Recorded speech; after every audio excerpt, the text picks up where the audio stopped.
और राइट, चलिए तो आज हमारी इस खास पेशकश में हमारे साथ जुड़ चुकी हैं पीएल कैपिटल की chairperson and MD Amisha Vora ma'am.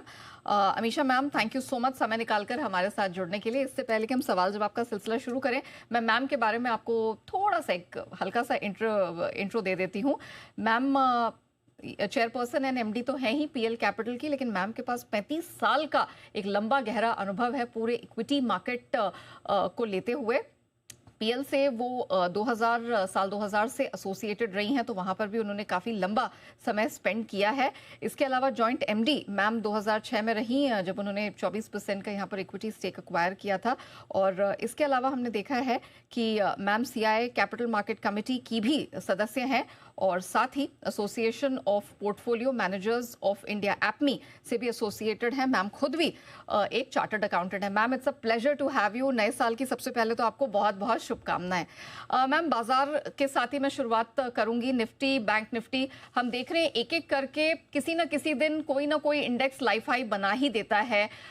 फिर हम देखते हैं ब्रॉडर मार्केट्स में भी स्ट्रेंथ थोड़ी बहुत आती है, लेकिन जब हमारे पोर्टफोलियो में हम नजर डालते हैं तो वो स्ट्रेंथ, वो कॉन्फिडेंस फील नहीं होता।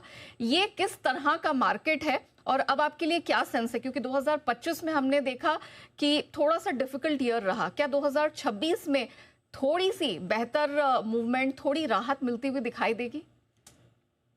ये आपने बहुत ही एक अच्छा ऑब्जर्वेशन कहा कि 2025 में क्या हो गया कि दो तरफ से ऑनस्लॉट हो गया। एक तो कंटिन्यूअस एफआईएस का सेलिंग रहा, and on the top of it IPO secondary market को बहुत अच्छा कंपटीशन दे रहे थे, and a lot of money which was generated through mass savings into mutual funds was going into IPO। तो उसको चलते धीरे धीरे धीरे पूरा मार्केट का ब्रेथ नैरो हो गया। तो आप देखेंगे कि लार्ज इन्वेस्टर्स ने भी लार्ज कैप में पूरा शेल्टर लिया हुआ है, एंड कहीं ना कहीं ये थोड़ा रिस्क ऑफ दिखा रहा है। और लास्ट ईयर ऐसा भी हुआ कि थोड़ा अर्निंग्स कंटिन्यूअसली वर डेसिलरेटिंग, तभी भी आपको थोड़ा लिक्विडिटी में शेल्टर लेना पड़ता है।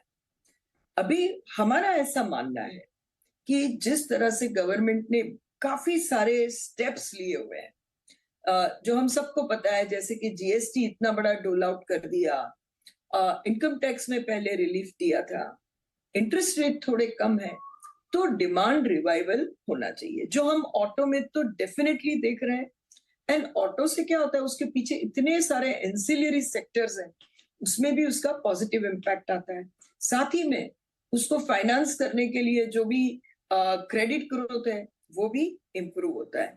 तो मेरा मानना है कि जैसे जैसे अर्निंग्स ग्रोथ की विजिबिलिटी एंड ग्रोथ बढ़ते जाएंगे, मार्केट में वापस ब्रेथ आएगी, and large investor base will heave a sigh of relief कि उनके भी स्टॉक्स थोड़े पार्टिसिपेट करेंगे। तो अब हम धीरे धीरे देखेंगे कि यहाँ से आउटलुक अच्छा लग रहा है। तो ma'am, Pooja this side, ma'am फिर आगे के लिए 2026 के लिए कौन कौन से थीम हैं जो आपको बड़े ट्रिगर के तौर पर दिखाई दे रहे हैं इस साल के लिए? देखिए, अगर आप वंस अगेन लास्ट ईयर को एनालाइज करोगे on a global markets outlook also, तो एआई सबसे बड़ा थीम उभर के आ गया, जहां पर इंडिया में इतने कोई प्ले थे नहीं, तो हमारी मार्केट पार्टिसिपेट भी नहीं कर पाई, एंड बाकी की मार्केट ने पार्टिसिपेट किया तो हमारा अंडर परफॉर्मेंस आ गया। और लार्ज ग्लोबल इन्वेस्टमेंट्स आज भी एआई के लिए ही हो रहे हैं, एंड उसमें जो पार्टिसिपेट हम कर सकते हैं वो है कहीं ना कहीं data centre, battery storage, and उसके पीछे आएगा पावर।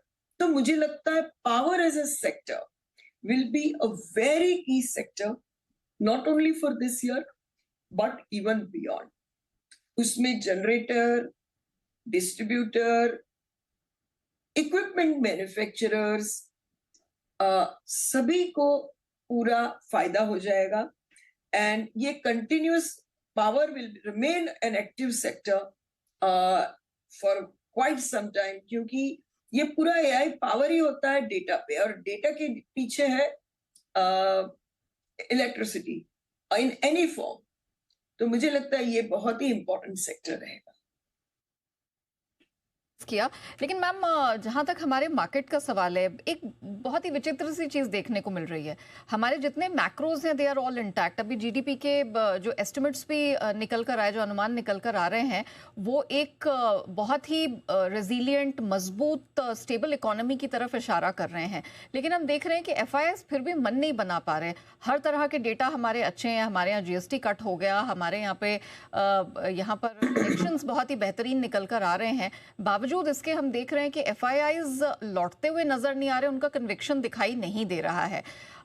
बताइए मैम, कौन सा ऐसा फैक्टर है जो इन्हें वापस लेकर आएगा? क्योंकि डीआईआईज तो दम दिखा रहे हैं, उसी कारण से मार्केट को थोड़ा कुशन इम्पैक्ट है। तो उन्हें किस चीज का इंतजार है? When will we see them coming back and investing in our markets? देखिए, एक बहुत इंपॉर्टेंट बात ये भी है कि अगर आप मार्च 24 देखोगे और मार्च 25 देखोगे, तो हमारा अर्निंग्स ग्रोथ बहुत टेपर हो गया था। अर्निंग्स ग्रोथ वेदर निफ्टी का ले लो, वेदर बीएसई 200 का ले लो, वाज वेरी वेरी मॉडरेट। वो मॉडरेट ग्रोथ के लिए मार्केट तैयार नहीं था क्योंकि वैल्यूएशंस बहुत ही हाई थे। तो वो जो कॉन्ड्रम हो गया, उसमें एफआईआईज को काफी जगह अच्छी अपॉर्चुनिटी थी, इंक्लूडिंग चाइना, इंक्लूडिंग यूएस, क्योंकि यूएस की आई कंपनीज 25-25, 30-30, 35% पैट ग्रोथ कर रही है। Of course valuations are much higher, but China में कॉम्बिनेशन मिला जहां पर ग्रोथ और वैल्यूएशन का कॉम्बिनेशन बहुत ठीक था in the short to medium term window of 1 to 3 years। तो मुझे लगता है कि अभी हम ऐसे अच्छे शायद स्पॉट में आए हैं जहां पर अर्निंग्स ग्रोथ जो 7-8% पे लुढ़क गया था, अगर वो 14-15% पर जाता है तो वैल्यूएशन भी 1.5 साल से कहीं खास गए नहीं है। तो एक आएगा स्वीट स्पॉट जहां पर good earnings growth at a right valuation पे मेरे ख्याल से एफआईज आएंगे। मैं ऐसा भी मानती हूं कि कहीं ना कहीं एफआईज के लिए stability of rupee is also equally important because their dollar denominated returns get calculated basis rupee dollar equation. तो उसके चलते कहीं US India final view on tariff also will be important कि रुपी पे प्रेशर आना बंद हो जाए, एक्सपोर्ट्स जहां जहां भी हो बाउंस बैक करें, एंड वो स्टेबिलिटी के चलते एंड एक ग्रोथ वैल्यूएशन मैट्रिक्स को सेट होके मुझे लगता है एफआईज देखेंगे। May not be immediately, but over the course of the year ये एक सिचुएशन जरूर आएगी कि अर्निंग्स की विजिबिलिटी इंप्रूव हो जाएगी। तो रुपी की स्टेबिलिटी, अर्निंग विजिबिलिटी, ये कुछ आगे बड़े फैक्टर्स होंगे जिसको कि एफआईआईज बहुत गौर से यहाँ पर देखना चाहेंगे। मैम, अब अगला बड़ा इवेंट जो आ रहा है हमारे मार्केट के लिए, देश के लिए, वो है budget, union budget. Ma'am, budget से इस बार क्या कुछ एक्सपेक्ट आप कर रही हैं और उसके पहले कौन कौन से सेक्टर, कौन कौन सी थीम को यहाँ पर नज़र में रखना चाहिए इन्वेस्टर्स के लिए? देखिए, मुझे ऐसा लग रहा है कि जैसे हमने थोड़ा जीएसटी कट दे दिया, टैक्स कट दे दिया, अगर हमको अभी भी लेकिन गवर्नमेंट को कैपेक्स का भी मोमेंटम बनाए रखना पड़ेगा जो इकोनॉमी की डिमांड है, whether it is in defence और इन इंफ्रास्ट्रक्चर। ये दोनों चीज करने के लिए अगर वो अच्छे से थोड़ा पीएसयू डाइवेस्टमेंट करे थ्रू मार्केट्स और strategic whatever may be the suitable for that individual company, तो एक एक्स्ट्रा सरप्लस बजट में आएगा जो ये दोनों चीज, मेंटेनेंस ऑफ कैपेक्स एंड जो रिलीफ दिया है अलग अलग सेक्टर को, वो मेंटेन कर पाएंगे। तो मेरे ख्याल से एक डिफरेंशियल फैक्टर ये रहेगा कि किस तरह से दे रिसोर्स गार्नर करते हैं जिसकी वजह से ये मोमेंटम बना रहे।